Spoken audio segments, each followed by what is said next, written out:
Hey guys, it's John, and I'm doing some 5-minute recording. Let's play the Sicilian again. It's Friday night. Like a loser, I'm recording chess videos.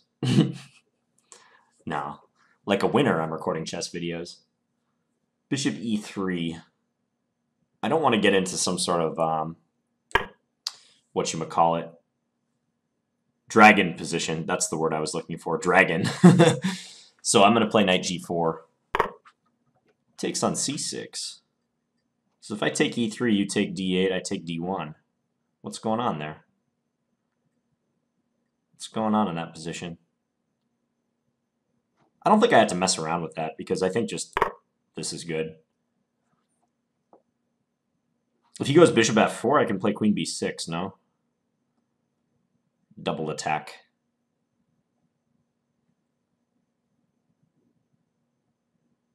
Yeah, I don't think bishop e3 is a good move against the classical Sicilian. Just my feeling on that. Now take, right? Yeah, let's do this. Don't think there's a whole lot of risk.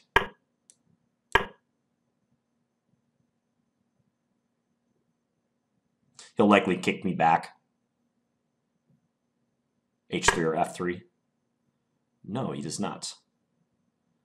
Well, now I might take the opportunity to improve my queen.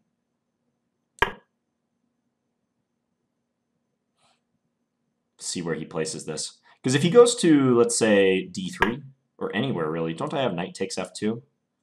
Okay, now I'm getting into potentially greedy territory. Knight takes f2. Knight a4? Would that be a problem? Huh. Yeah, potentially greedy territory. What about just bishop a6? That's got to be a good move, right? Just prevent him from castling. Hope my queen's not running out of squares. I'm just thinking about that knight a4 move. So knight takes f2, knight a4, knight takes e4, knight takes c5, knight takes d2.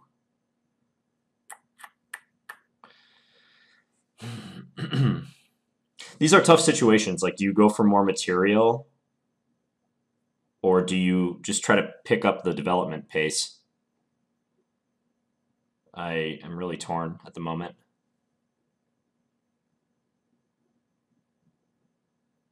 My queen is awkward. I'm going to go e5.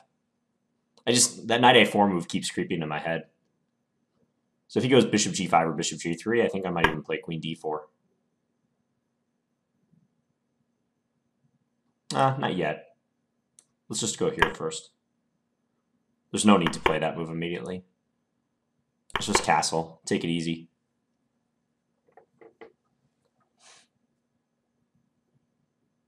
Yeah, this is perfectly fine. Maybe I can go knight h5 later, and his bishop is in some trouble. Okay, now I can get the queens off if I want. Queen d4.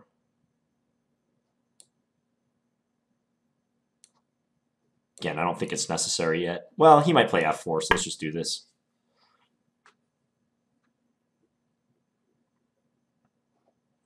I have bishop a6 with tempo 2 if I want it. Knight h5 is strengthened because he can't go to h2 with his king. Queen e1. Okay, let's tempo him.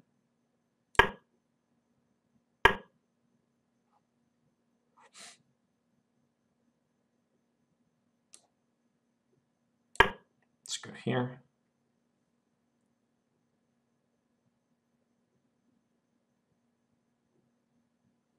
I'm expecting rook g1.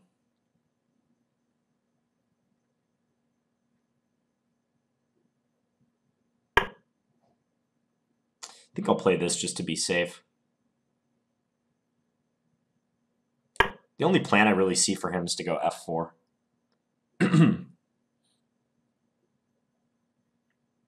So let's see if he does that.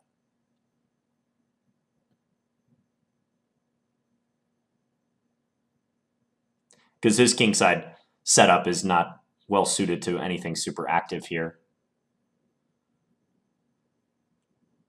You could play f3 maybe to fortify e4. But I always have knight h5.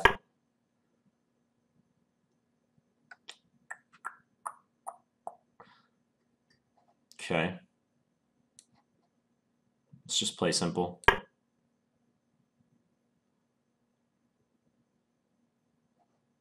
Crossed my mind I might be able to take here. But that move, well, just take, right? I think he's losing a piece.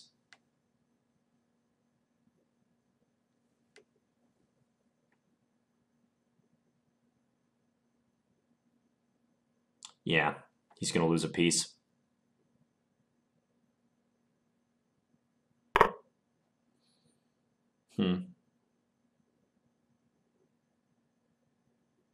Let's just keep it simple. He'll get a pawn on c6, but that should not be a big problem.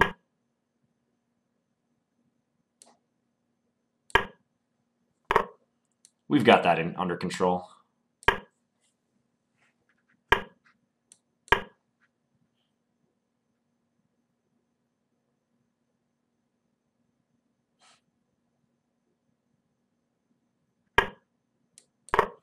Okay.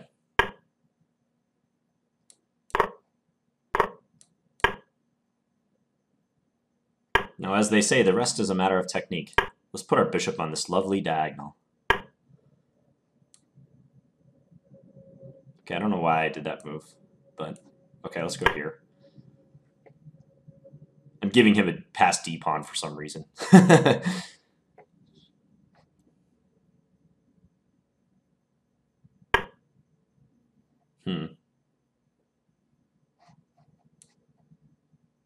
Check.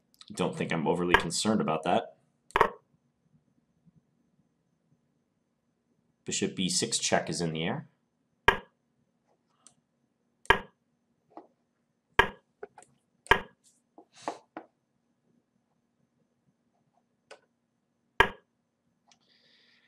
Okay.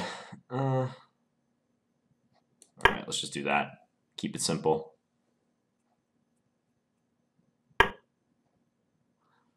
Yeah, his only plan would be to double on the 7th.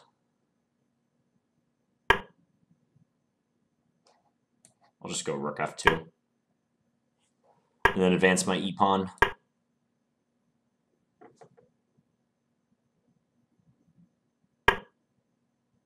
Oh, he has that move. Duh. Well, okay, just do that.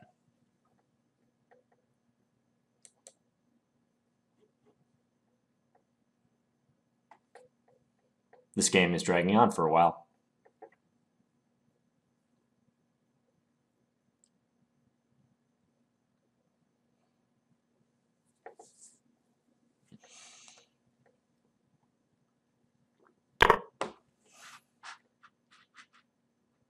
I'm trying to find something to say, but there's nothing to say.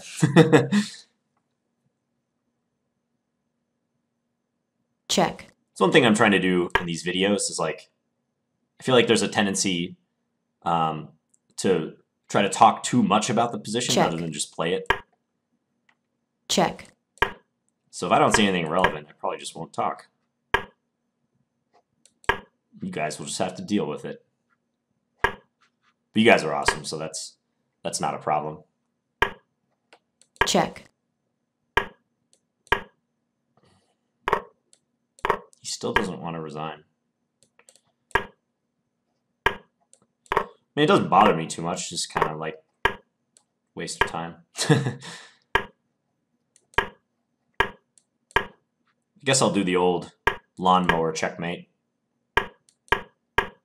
If I was Nakamura, I'd get him into the mating position one move before mate, then offer the quick draw and then resign. Or then checkmate him before he can hit draw. And he like rematched me immediately. Nah.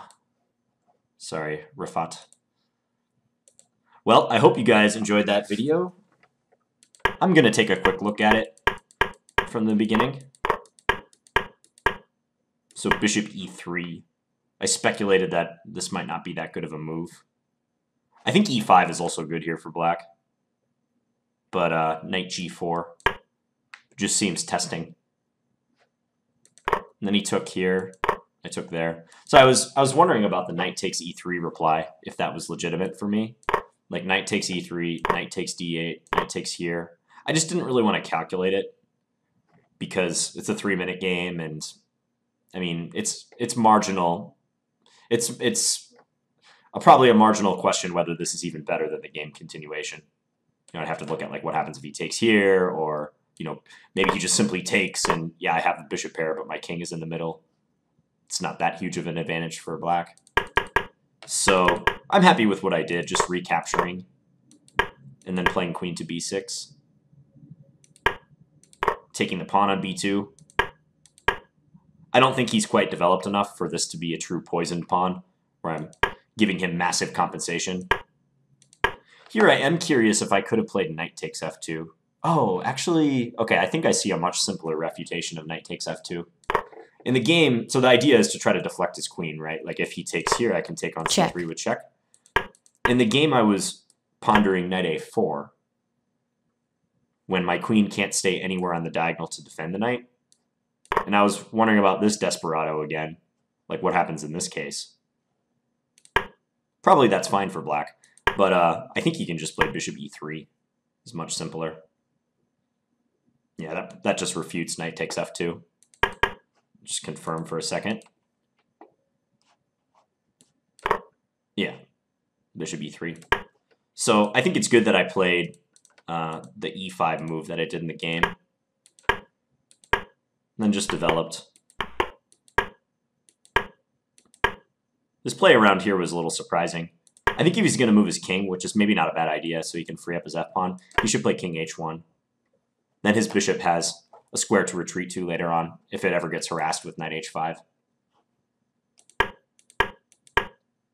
Queen d4. Yeah, so when I played queen b4, I just had to be aware of the fact that he has this knight d5 resource if he wants it. But as long as I have knight takes knight in the works defending my queen, that's fine. So he went rook g1 to get his rook out of the way. I went here. This is a useful move in a lot of Sicilian positions, rook f8. Like sometimes it ends up just looking like a mysterious move. I played it on general grounds just to have my bishop defended. Not good to have loose pieces. I try to hammer that into my students' head all the time. Like Jonathan Rowson's, the chess author Jonathan Rowson, chess author and grandmaster, he has an acronym he uses for these situations, LPDO. It stands for loose pieces drop off. It's just kind of a mantra you can tell yourself, especially if you feel you're playing a little bit too loosely in your games. LPDO, loose pieces drop off. Loose pieces are the genesis of so many combinations in chess. So good players develop this sense of danger, really, where they can scan a position and instantly pick out the loose or weak pieces. And if you guys are just making your way in chess right now, that's one thing that you can improve upon and will do you a lot of good at every single rating level.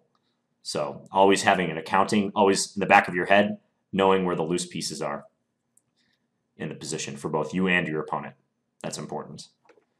So he played bishop here, then I just doubled up. I mean, he can do the knight d5 idea. He just has to take on f6 first and then do it. That didn't bother me so much because after here, check, we're just doing trades and I'm still up a pawn. Probably at this point, I'd want to try to enforce the d5 pawn break, which might take some coaxing.